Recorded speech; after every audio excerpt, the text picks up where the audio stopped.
Greetings each and every one of you. Well, this is Servant David. And if you're looking for health awareness, elevation, games, stories, songs, comedy, and more, then come check me out. Servant David Show. Party man and woman, them know. Content for your channel start grow. Stop right up from me all the info. Your yelling name in the intro. This is Servant David Show. So comment, like, subscribe, and hit that bell. And don't forget to share me out. Yeah? Servant David said love, manners, and elevation.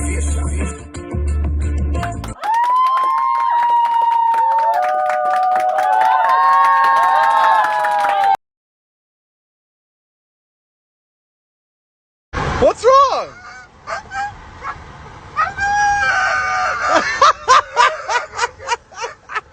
What's the matter? What?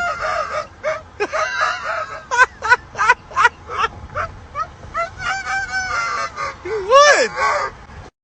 What's wrong?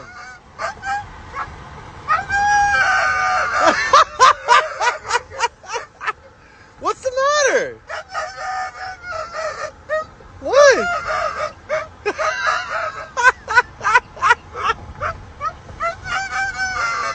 What? So I'm asking you, Father, keep us closer, keep serving David's But today, Ryan has a new one to show us. You know, I keep on running into fantastic Italian restaurants in the most unlikely places. Oh, really? It's your skill? It's my skill. I didn't know I had it until it started happening over and over. I was in Westlake, Ohio, which is a few minutes outside of downtown Cleveland, and I ended up at a little place called La Campagna. It's a strip mall Italian restaurant with no sign, and as the owner, Carmela Fragasi, says, if you want to find me, go find me. Oh, But I was told to go there to try specifically the eggplant parmesan. okay. It was, I gotta tell you, one of the best I've ever had, and I had to rush back to the kitchen, cut my trip short, and came back and started working on this recipe. That's pretty high praise coming from you. It was fantastic. It all begins with a simple marinara. So I have 2 tablespoons of butter melting over medium-low heat. I had a 1/4 cup of finely minced onion, 3 garlic cloves, 2 minced anchovy fillets. You know, a lot of people kind of shy away from anchovies, but they add a lot of depth to the sauce. Umami is what they add. 3/4 teaspoon of table salt, 1/4 teaspoon of pepper flakes, 1/4 teaspoon of dried oregano. We're just going to combine that in this melted butter. And we're going to cook it until the onions just slightly soften, which takes about 3 minutes. So the onions have been cooking now for about 3 minutes, and you smell how fragrant that is. We're going to add to that 1 28-ounce can of crushed tomatoes and 1 14-ounce can of diced tomatoes and their juice. We like the texture that the diced tomatoes added. We like the body that the crushed tomatoes give us. Give that a stir to combine, and we're going to work in a 1/2 teaspoon of sugar as well. So we're going to bring this to a simmer, reduce the heat to medium-low, and let it cook until it's slightly thickened, and that takes about 10 minutes. Our sauce has been simmering now for about 10 minutes. You can see it's thickened up nicely. And it smells delicious. Delicious, huh? All right, so we shut the heat off there. We're going to add 1 tablespoon of extra virgin olive oil, and then a 1/4 cup of chopped fresh basil.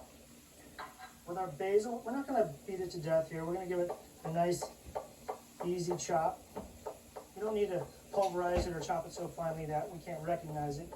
And that's about a 1/4 cup. You stir that in there. It's really, again, just to enhance the eggplant. I like it. Okay, so now that that's all stirred in, we're going to set this aside and turn our attention to the eggplant.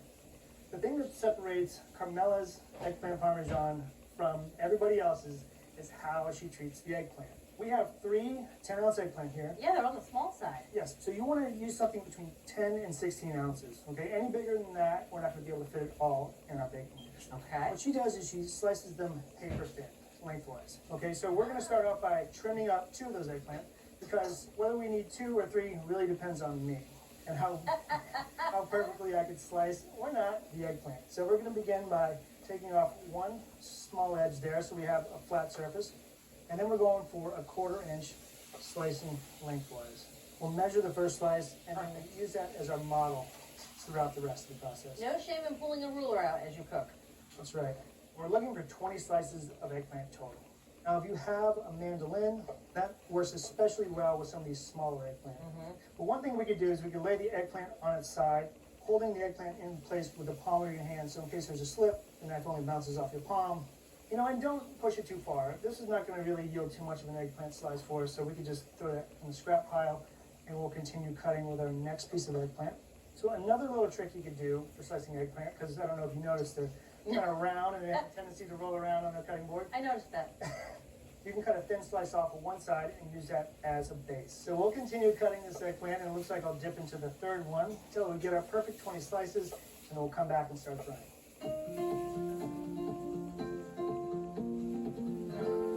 Carmela's breading technique for her eggplant is different than most other recipes I've seen out there. What she does is she takes this very thinly sliced eggplant, she dredges it in flour, dips it in egg, and from the egg it goes right into hot extra virgin olive oil. You're not going to get any of the muddy breading in there, and it's going to be all about the eggplant. There's just a cup of oil in here. We're looking for 350 degrees. We are heating it over medium-high heat, and since it's a shallow amount of oil in the skillet, we want to tilt it away from us so it pools on one end. Okay, we're well into 350, and that's perfect. So now we're going to take our eggplant, and I like to work with about 3 slices at a time. Thread them lightly in the flour, kind of knock off the excess, drop them in the egg. Now, you haven't seasoned these eggplant at all yet. This eggplant is sliced so thin that a lot of the water cooks off almost immediately, and the sauce is very flavorful, and we're going to add a ton of cheese to this, so there's really no need to add any extra seasoning. And so we're looking for about 1.5 minutes on each side of the eggplant. We're looking for light golden brown. You can really get just like a toasted egg look to it. You want it to just cook through and be tender enough to go into the casserole. And as you're cooking and you go further and further through the batch, you want to monitor the temperature and occasionally check it again, because even over medium heat, it has a tendency to rise, because remember, you're taking a little bit of oil out each time when you put the eggplant on the sheet tray. All right, so we'll finish frying up the eggplant until we make our way through all those slices. All right, Julia, it's time to start assembling our eggplant. And here's perhaps where it gets the most interesting. This is the part that I really fell in love with.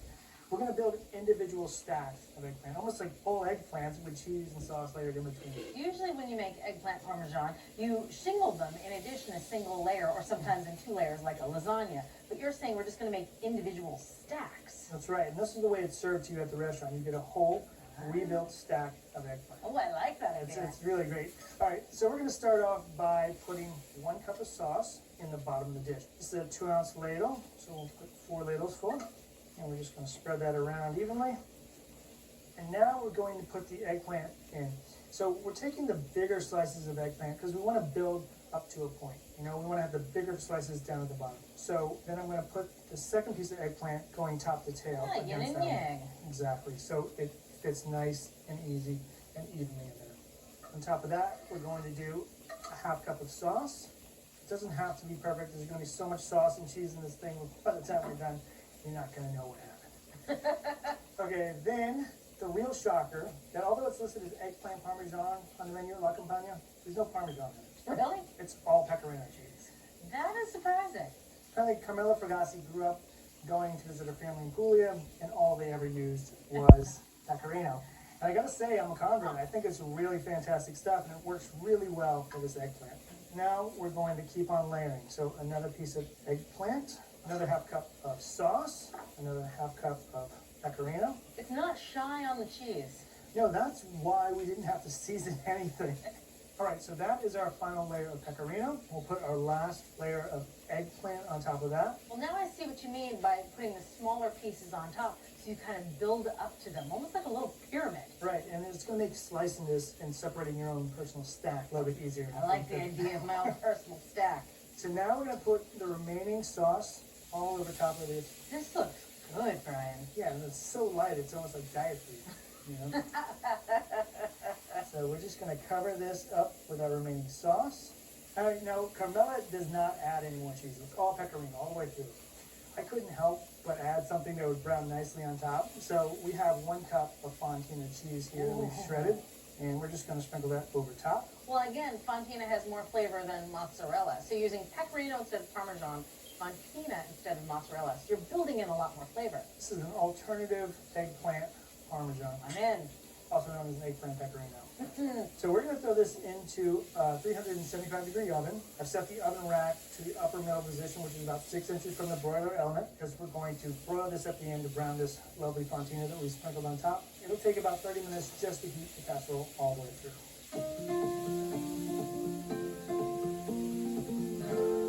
It's been about 30 minutes. We can take a look at our eggplant to make sure it's bubbling around the edges and hot throughout.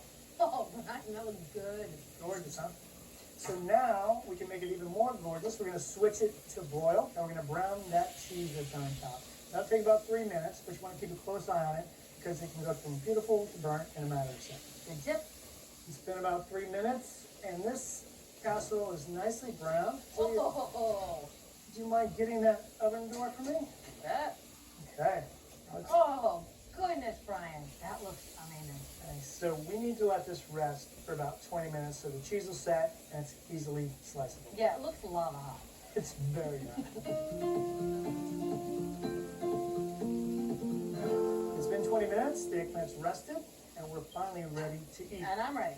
All right, so I'm going to serve you an entire stack here, which is, I think, the way that Carmela would like it. And we can spoon a little bit of sauce around the bottom of the eggplant. How about some for yours?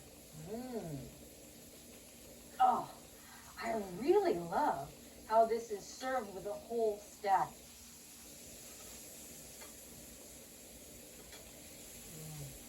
I know there's a lot of cheese in there, but you really taste the eggplant. This dish is all about the eggplant. It's unlike anything else I've ever had before. Well, if you think about it, at every stage you added flavor. The tomato sauce had the anchovies and a little bit of red pepper flakes. The cheeses were both pretty flavorful, but yet the eggplant can stand up to it. That's because we didn't overcook it and we didn't bind it with a whole bunch of heavy breading.